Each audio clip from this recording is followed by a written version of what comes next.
Me llamo Lex. Soy paleoclimatóloga. Una palabra elegante para alguien que pasa su vida hurgando en el pasado congelado de la Tierra para intentar adivinar qué tan terrible será nuestro futuro. Si buscas mi nombre en los registros oficiales de la misión, me encontrarás como superviviente, pero esa es una etiqueta que pesa demasiado. Nadie sobrevive realmente al Ártico. El hielo simplemente decide, por razones que no comprendemos, dejarte marchar durante un tiempo. Durante 3 años, mi universo entero se redujo a la estación de investigación Oasis. Imaginen una araña gigante de acero y policarbonato reforzado, cuyas patas se hunden profundamente en la plataforma de hielo flotante. Estaba diseñada para ser un milagro de la ingeniería moderna, capaz de resistir vientos huracanados de más de 200 kilómetros por hora y temperaturas tan bajas que el aliento se congela antes de salir de tus labios, convirtiéndose en cristales que caen al suelo con un tintineo casi imperceptible. Éramos 7 personas compartiendo el café matutino, mientras el sol, cuando decidía aparecer, teñía el horizonte de un naranja radioactivo. Sammy era nuestra experta en sistemas y sensores, una mujer que podía leer el código de una computadora como si fuera poesía. Aquella mañana de octubre, la atmósfera en la sala de control estaba cargada de una electricidad extraña. Sammy estaba encorvada sobre su monitor, sus dedos tamborileando rítmicamente sobre el metal de la mesa. «David, tienes que ver esto», dijo ella, sin apartar la vista de las gráficas que bailaban en la pantalla. David, nuestro jefe de base, un hombre cuya piel parecía cuero curtido por años de expediciones, se acercó con una taza de café humeante en la mano. Las lecturas del Área 12 estaban fuera de toda lógica. El hielo se estaba derritiendo a un ritmo que desafiaba todos los modelos climáticos que habíamos construido. No eran milímetros por año, eran centímetros por hora. Tiene que ser un error del sensor, Sammy, una corriente cálida volcánica o un fallo en el cableado submarino, respondió David, aunque su voz carecía de convicción. He reiniciado el sistema 3 veces, David.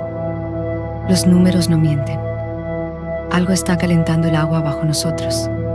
Y no es el sol, replicó Sammy con una firmeza que nos erizó la piel a todos. En ese momento, el silencio de la base fue interrumpido por un ruido sordo. No fue un crujido de hielo, sino un golpe. Un impacto seco, rítmico, que hizo que las placas de Petri en el laboratorio vibraran suavemente. En el Ártico, el silencio es el sonido de algo que espera. Pero aquel golpe era el sonido de algo que estaba intentando entrar. Mientras intentábamos encontrar una explicación lógica a las anomalías térmicas, la radio de onda corta cobró vida con una estática chirriante. Era Autu, un contacto de confianza de la aldea costera más cercana.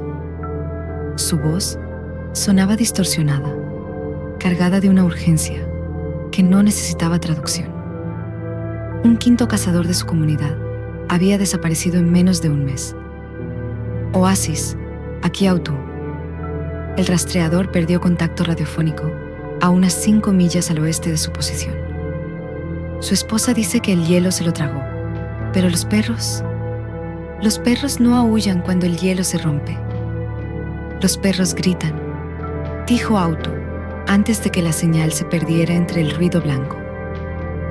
David me miró y luego miró a Alex, nuestro especialista en logística y un buzo experimentado. A pesar de que el radar mostraba una tormenta formándose a pocos kilómetros, sabíamos que no podíamos ignorar la llamada. Nos pusimos nuestras parcas térmicas de capas múltiples. Ajustamos las correas de nuestras botas y salimos a la superficie. El frío exterior nos golpeó como una bofetada física. El cielo tenía ese color violeta profundo, casi como un hematoma, típico del crepúsculo eterno del norte. Montamos en las motos de nieve, y el rugido de los motores fue lo único que nos acompañó a través de la planicie blanca. A la distancia sugerida por Autu, vimos algo que nos obligó a frenar en seco. No era un agujero de caída natural. El trineo del cazador estaba allí, volcado y cubierto por una fina capa de escarcha, pero no había rastro de los perros ni del hombre. Lo que encontramos fue una foca, o lo que quedaba de ella. No había sido devorada por un oso. La carne estaba desgarrada en tiras largas, y la piel mostraba marcas de dientes que no se parecían a nada que hubiéramos visto en los libros de biología. David se arrodilló sobre el hielo quebradizo. Sus guantes se mancharon de una sustancia oscura, pero no era sangre roja, sino algo más denso, casi como aceite mineral. Cerca de un bloque de hielo levantado, vio un destello. Al acercarse, descubrió una uña humana, arrancada de cuajo y congelada en la pared de un pequeño iceberg. «David, huele eso», dijo Alex, llevándose una mano a la máscara. El aire estaba saturado de un olor químico insoportable. Era amoníaco puro, mezclado con el hedor rancio de la orina. Era el olor característico de los tiburones de Groenlandia, cuyo cuerpo está lleno de urea para evitar la congelación. Pero había un problema. Los tiburones de Groenlandia son criaturas de las profundidades, lentas, casi ciegas, que rara vez suben a la superficie. De pronto, un sonido de succión rompió el aire. El agua debajo del hielo empezó a burbujear como si estuviera hirviendo. «¡Atrás! David, aléjate del borde ahora mismo», grité. Apenas terminé la frase, cuando el hielo bajo los pies de David estalló en 1000 pedazos. Una masa gris y metálica emergió del agua con una velocidad imposible, sus mandíbulas proyectándose hacia afuera como una trampa mecánica de pesadilla. David logró saltar hacia atrás en el último milisegundo, pero la moto de nieve no tuvo tanta suerte. El animal la golpeó con la fuerza de un camión, enviándola a deslizarse hacia el agua abierta. Logramos subir a David a la parte trasera de mi moto de nieve. Su cuerpo temblaba de forma violenta, un mecanismo de defensa desesperado de sus músculos, para generar calor interno ante la hipotermia que lo devoraba. Alex conducía a nuestro lado, mirando constantemente por encima del hombro, hacia el agua oscura que acabábamos de dejar atrás, como si esperara que la criatura saltara sobre la nieve y nos persiguiera por la planicie. Al entrar en la esclusa de aire de la estación Oasis, el calor del interior nos golpeó, pero no trajo alivio. Ayudamos a David a quitarse las capas de ropa empapada, que ya empezaban a endurecerse por el hielo.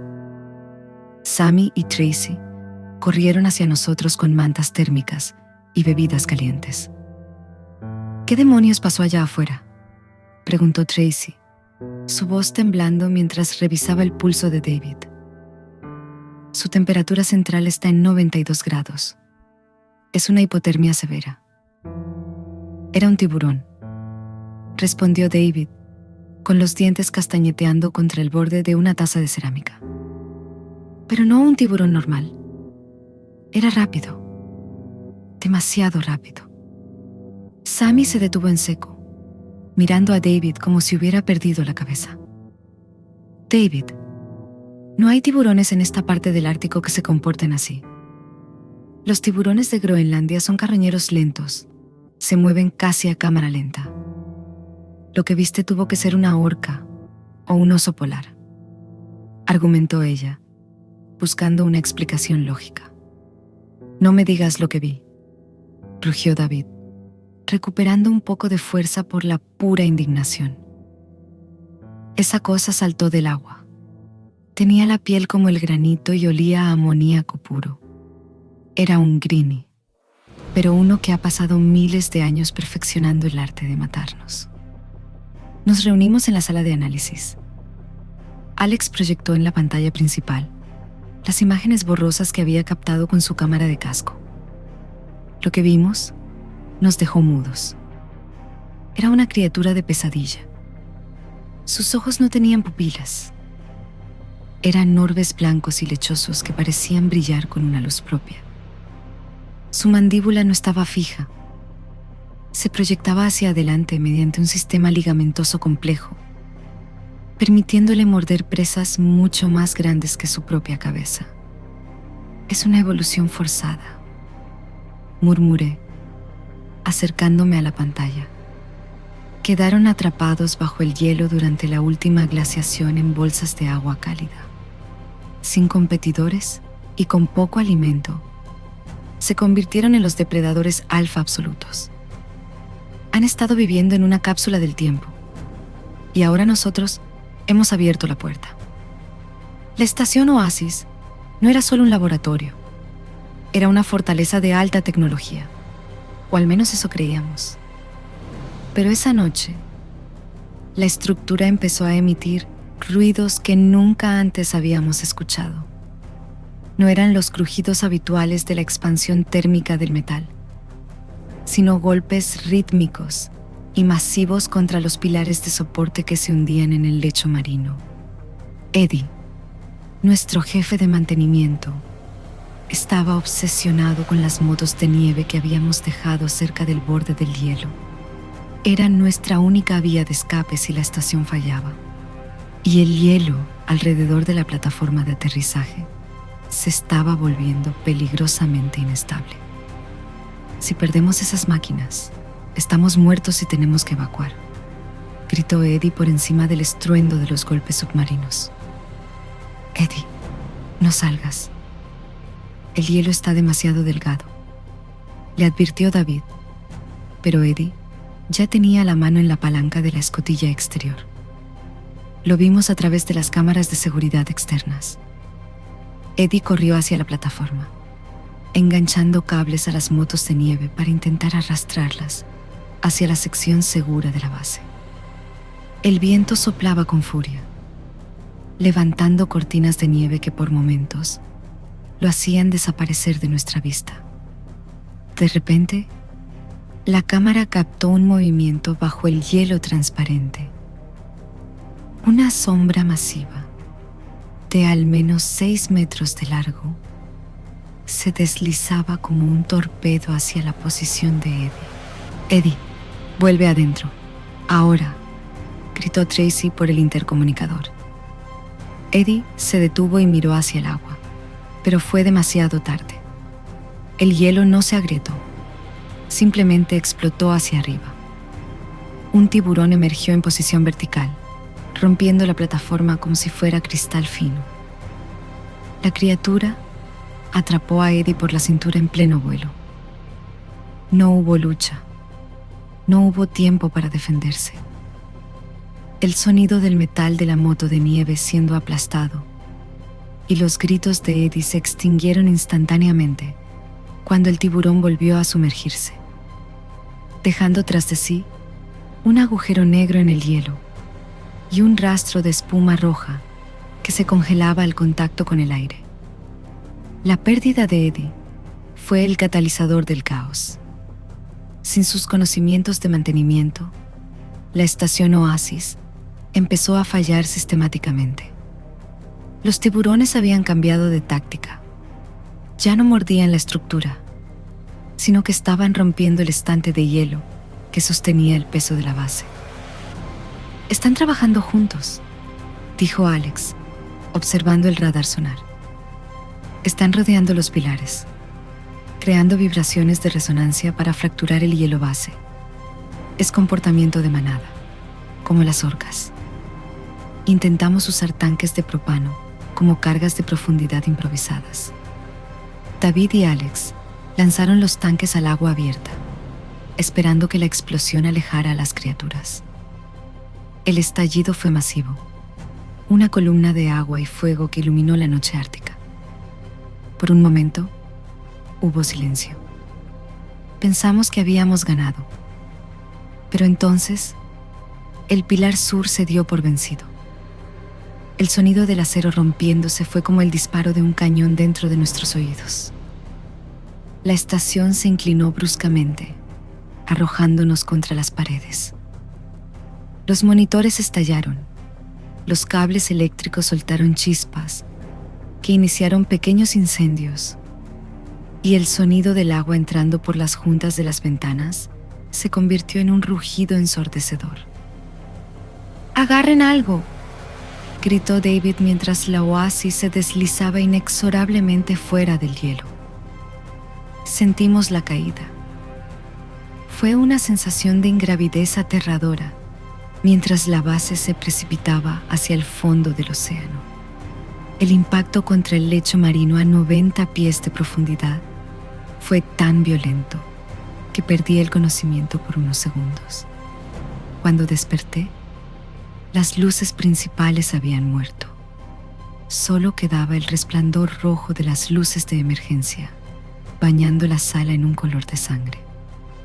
Estábamos en el fondo, atrapados en una burbuja de acero, y podíamos escuchar los golpes de los tiburones contra el cristal, dándonos la bienvenida a su dominio. La estación Oasis se había transformado en una tumba de metal, sumergida a 90 pies de profundidad. El silencio, que seguido al impacto inicial, fue sepulcral, roto únicamente por el siseo del agua, filtrándose por las juntas de las escotillas, y el crujido del casco bajo la presión hidrostática. En la penumbra roja de las luces de emergencia, las burbujas de aire que escapaban de las tuberías rotas ascendían como perlas de plata hacia el techo. ¿Alguien tiene pulso? Hablen. La voz de David cortó la oscuridad, cargada de una urgencia que me sacó de mi estupor. Poco a poco, las respuestas llegaron. Tracy estaba atrapada bajo un archivador metálico. Alex intentaba contener una hemorragia en su brazo. Sammy estaba en choque, con los ojos fijos en la ventana de policarbonato reforzado. Afuera, la luz roja de la estación iluminaba las partículas en suspensión, revelando siluetas grises que patrullaban el perímetro con una elegancia letal. «Nos están observando», susurró Sammy. «Saben que estamos atrapados. Están esperando a que el aire se agote o a que la estructura ceda». El diagnóstico técnico era desastroso. El sistema de ventilación principal estaba inundado en la sección del NPR. El dióxido de carbono empezaría a acumularse en cuestión de horas, nublando nuestro juicio antes de dormirnos para siempre. Teníamos tanques de buceo, pero solo un regulador funcional permanecía en nuestra sección.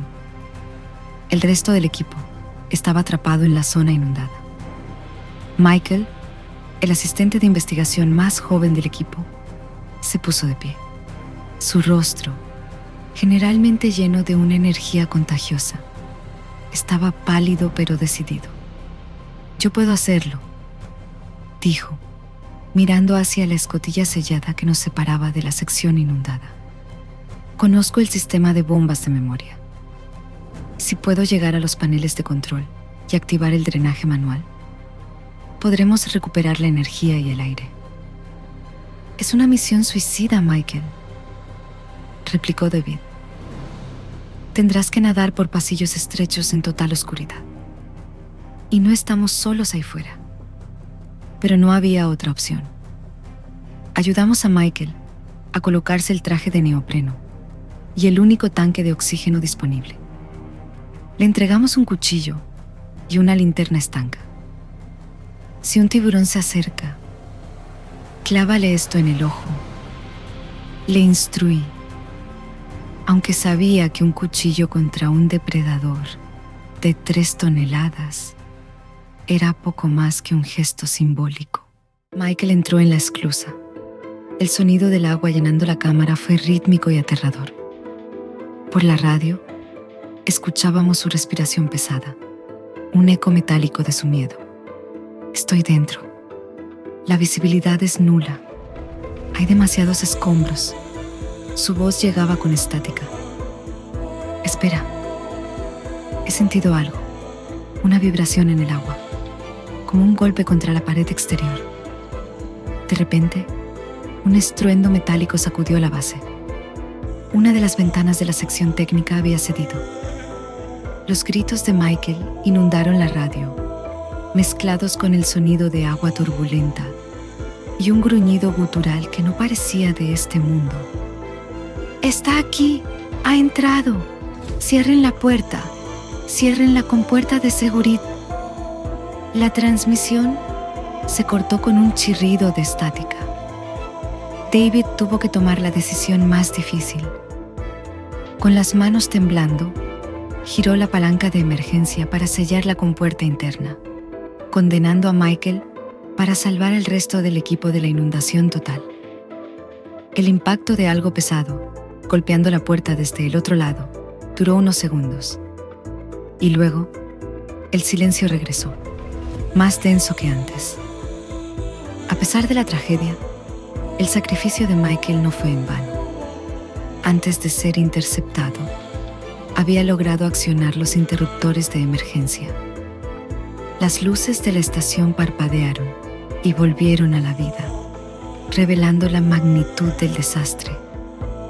El laboratorio estaba destrozado, pero las bombas de drenaje empezaban a succionar el agua de la sección central. «Tenemos energía, pero no tenemos tiempo», dijo Alex, señalando el monitor de comunicaciones.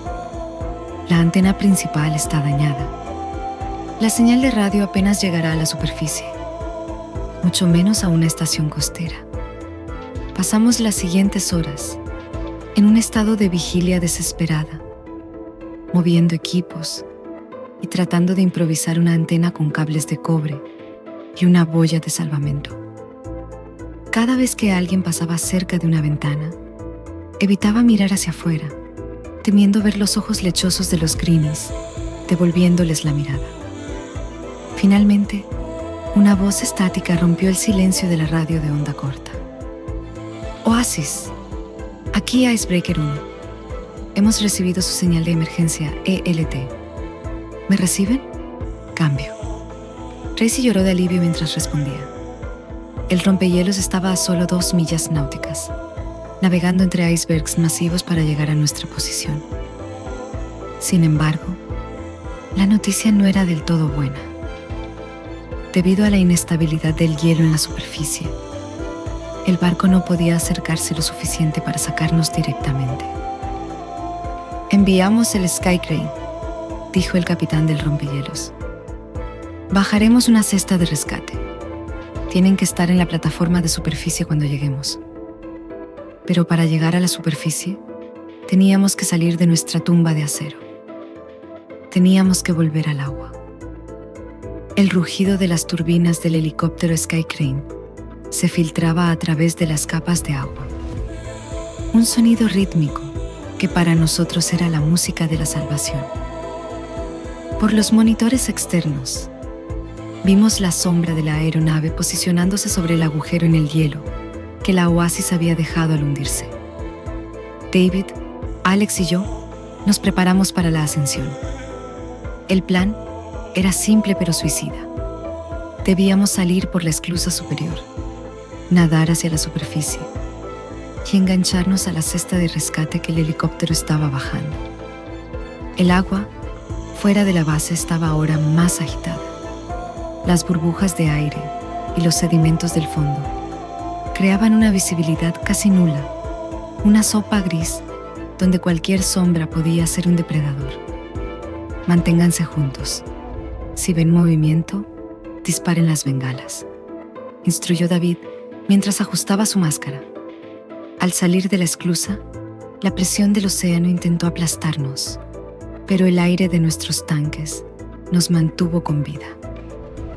Nadamos hacia arriba, siguiendo el cable de acero que descendía del cielo como un hilo de esperanza. Fue entonces cuando el horror regresó. Desde la oscuridad del abismo, 3 tiburones de Groenlandia emergieron verticalmente. No buscaban a los buzos. Buscaban la fuente del ruido. Con una fuerza descomunal, uno de los tiburones saltó fuera del agua, atrapando el patín del helicóptero y tirando de él hacia abajo. La aeronave se inclinó peligrosamente. El piloto luchó por mantener el control, pero el cable de acero se tensó hasta el punto de ruptura. David, que estaba sujetando el extremo inferior del cable, fue sacudido violentamente antes de que el acero se partiera con un latigazo mortal. Lo vimos desaparecer en un remolino de espuma y sangre, mientras el helicóptero se veía obligado a abortar la misión y alejarse. Solo quedábamos Alex, Tracy y yo dentro de la estación, que volvía a hundirse ligeramente tras el intento fallido. La desesperación amenazaba con paralizarnos, pero Alex recordó el último recurso: las bolsas de salvamento neumáticas de alta presión que Eddie había preparado antes de morir. Si podemos inflarlas simultáneamente en los 4 puntos de anclaje, la flotabilidad será mayor que la succión del lodo, explicó Alex, mientras revisaba el inventario de aire comprimido. Tracy se quedó en la radio, manteniendo el contacto con el rompehielos Icebreaker 1, que ahora estaba a menos de 1 kilómetro de distancia.